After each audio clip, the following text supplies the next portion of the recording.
Welcome to this James the Bike Guy. Today we're working on Project Trifox, and in fact we're doing something super fun. We're throwing on a 12-speed Shimano Deore drivetrain. This is the brand new Shimano M6100 series, a 10 to 51 tooth 12-speed drivetrain, and we're going to get this installed on Project Trifox. So hopefully this will be a good DIY for you. That way you get a little bit of an idea of how to get a drivetrain installed. And of course, if you have any questions, leave them down in the comments. I'll be sure to get back to you. As well as if you find value in this video, go ahead and hit that subscribe button. It means a lot to me and you'll get something out of it too. So let's go ahead and see if we can't get these pedals spinning and the wheel going with it. Let's jump in. The first step we're going to want to tackle is running the cable routing, and this is going to be important to go from the beginning because the cable routing goes inside the chainstay. It comes out just below the chainstay and then goes up in the down tube all the way out the opposite side here. So it's going to come out right up top there, and that's going to be important to take care of because without having that cable run, we're not going to be able to get the shifter or the derailleur working. So the first thing I'm going to do to run the cable is, because they've got this hose in here already, I'm going to take that to my advantage before I start running the housing. So what I can do is I can pop out of the Shimano packaging here the shifter, and the shifter itself is going to come with a shift cable and actually a little bit of housing. That's a nice bonus. I didn't know it was going to have that.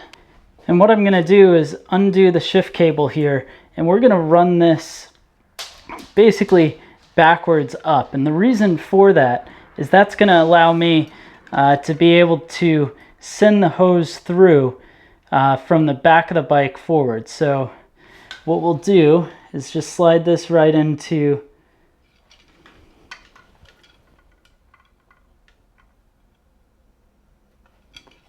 the hose. So that's going to slide in. You'll see that it starts to come out. At this point, we can pull the hose right out of the frame, because what we can then do is take our shift housing that came with the derailleur, which is a nice bonus, and this can just begin to slip through. So we'll go ahead and get a fair amount of it in there. That way nothing's left wanting.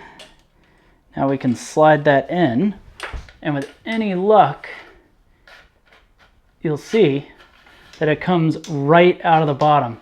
Super quick and easy, no big deal at all. Now the other direction, going up, we're just going to slide that internal cable routing in, and then all we got to do is take this little cover out,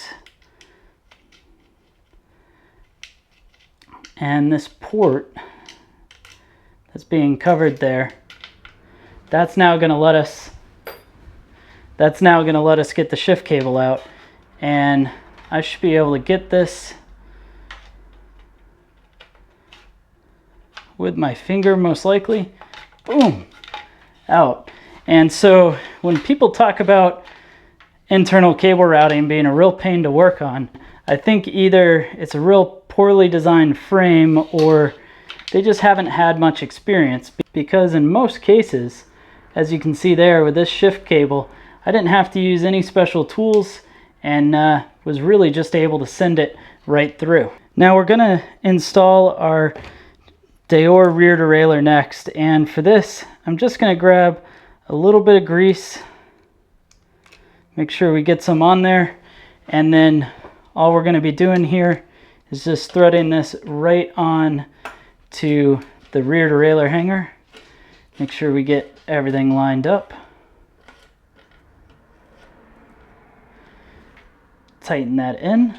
So as we're adjusting the length of the cable to the rear derailleur, what we're looking for is that it can go through kind of the full range of motion, have a nice tight arc, but nothing that's too sharp of a bend, because like here, if it was that sharp, you can see it starts to tug on the housing, and if I pull this back too much, this is going to get caught on stuff and really cause problems. So basically We're trying to go through something just about like that, so it's a nice smooth curve.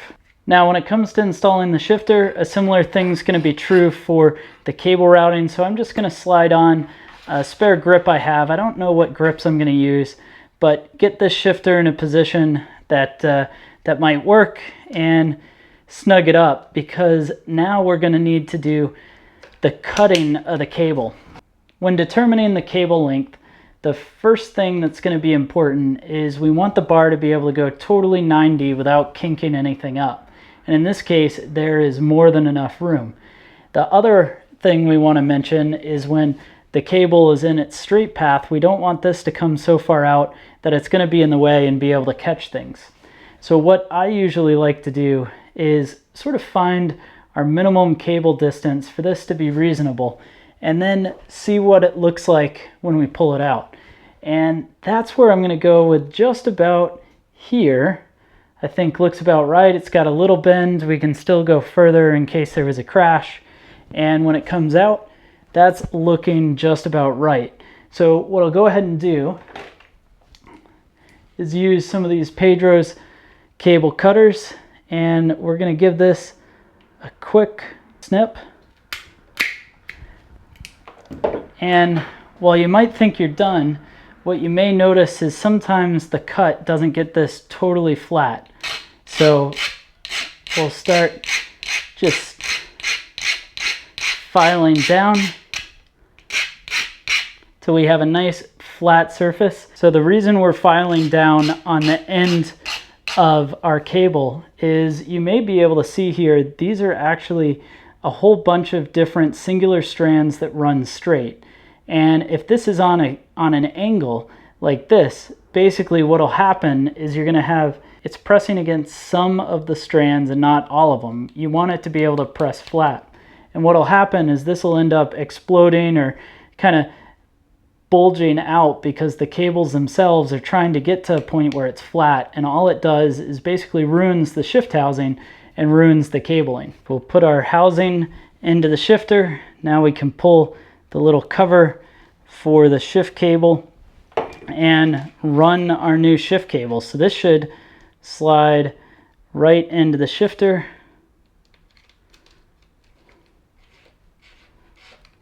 And with any luck, it's going to come out right at the derailleur.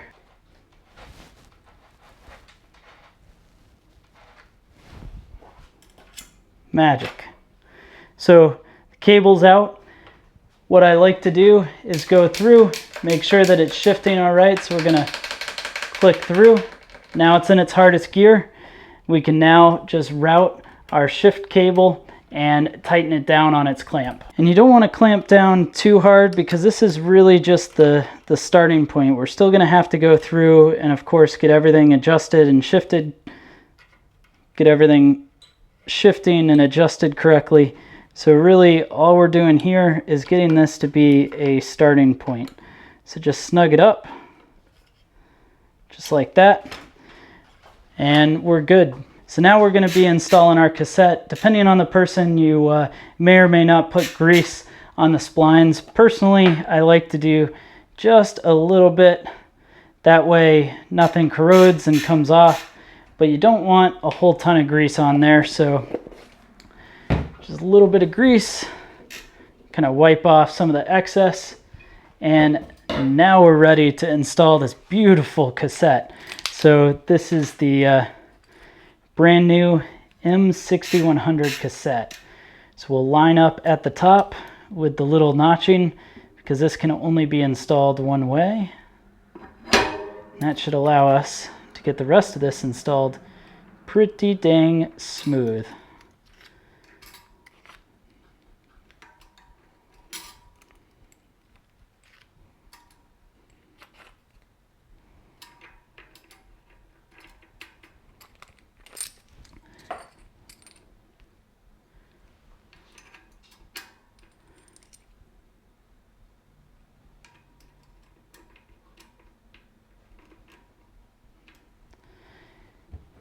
And back to the grease, just a tiny amount on our lock ring thread.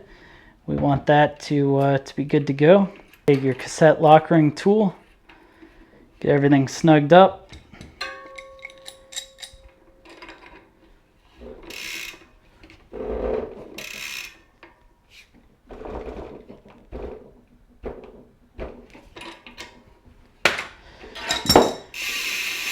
And there we are, we got this pie plate the size of my hand onto our wheel.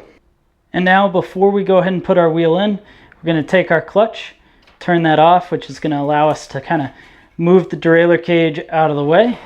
And we should just be able to slide the rear wheel right into the frame. So our next bit here is to install the Shimano 12-speed chain. And this is actually a bit different than how you would install some of the other Shimano chains. One side is not going to have any writing on the chain. The other side is going to have writing. So the side with the writing goes out because these chains are directional, believe it or not. So I'll go ahead and get this set up. And we'll drop the chain through. So what's different about setting up the chain on 12-speed is it's going to be done in a little bit different fashion. So basically you're going around the largest cog, you're making sure that it's straight, and then you're going to be looking for 2 outer plates and then cutting on the inner plate after that. And that's what's going to shore everything up and give you the right chain length. So we'll take our chain tool,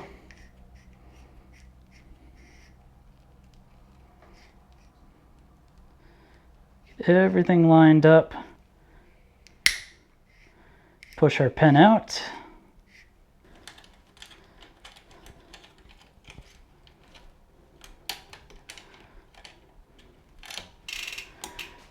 and to link up the chain, you're going to use the master link, and keep in mind there's an arrow on it which corresponds with the direction of travel of the chain.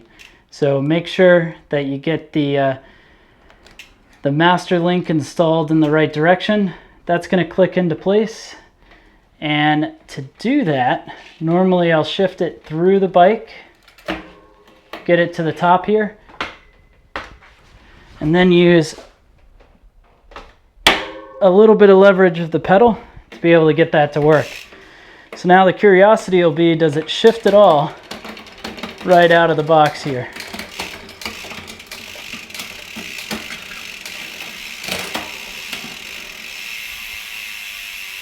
Right now we've tried to shift into the big ring and it can't get there, and that's because the limit is keeping it from being able to go. So as I press back, the limit has this totally bound up. So we'll go ahead and kind of adjust the limit out of the way enough that should be able to make that final shift. So we'll move that up and readjust the limit so that it can't push the chain back off. Perfect. So let's shift up.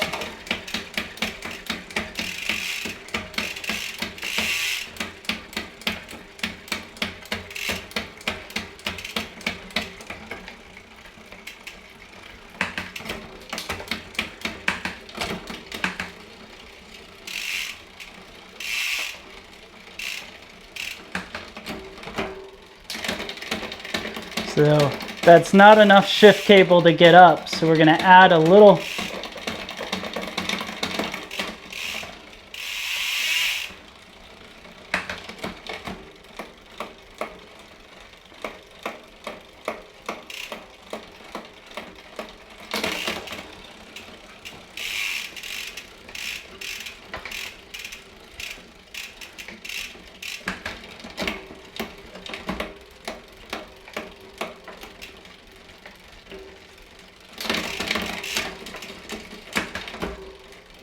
So it's being a little persnickety here.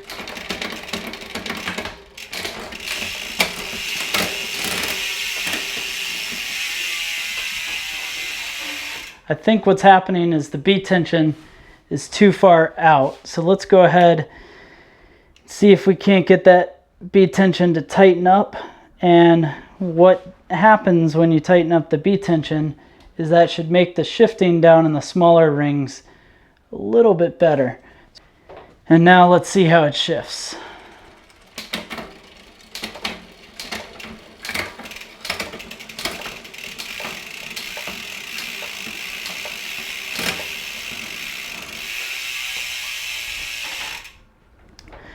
So it was probably hard to hear with the crunch, but I'll try again. So it has just a little bit of noise when it's going into that biggest ring.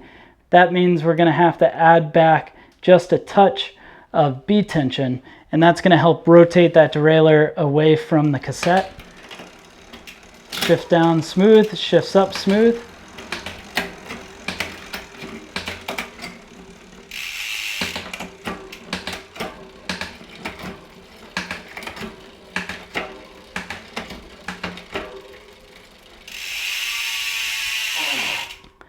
Let's go ahead and add that clutch and see what happens to the shifting.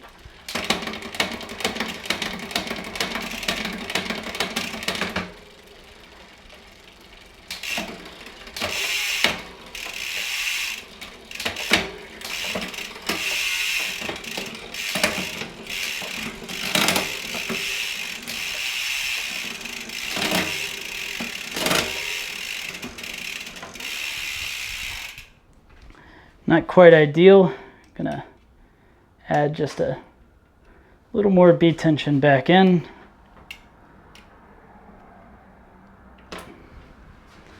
See how we do here.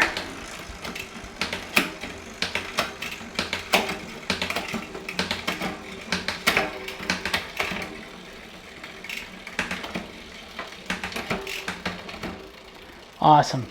So there we go. So now all the shifting is nice and smooth as it goes through. I'll slow that down just so you can hear it.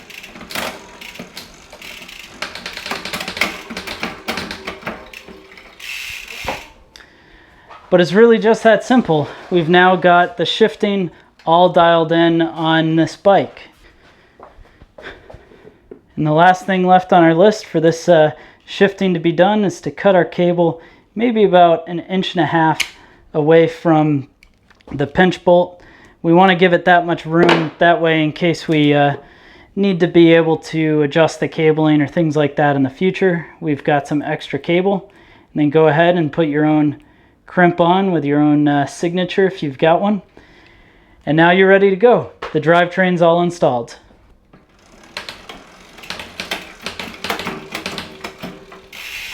Well, with that, we've got a brand new 12-speed Shimano Deore M6100 drivetrain installed on Project Trifox.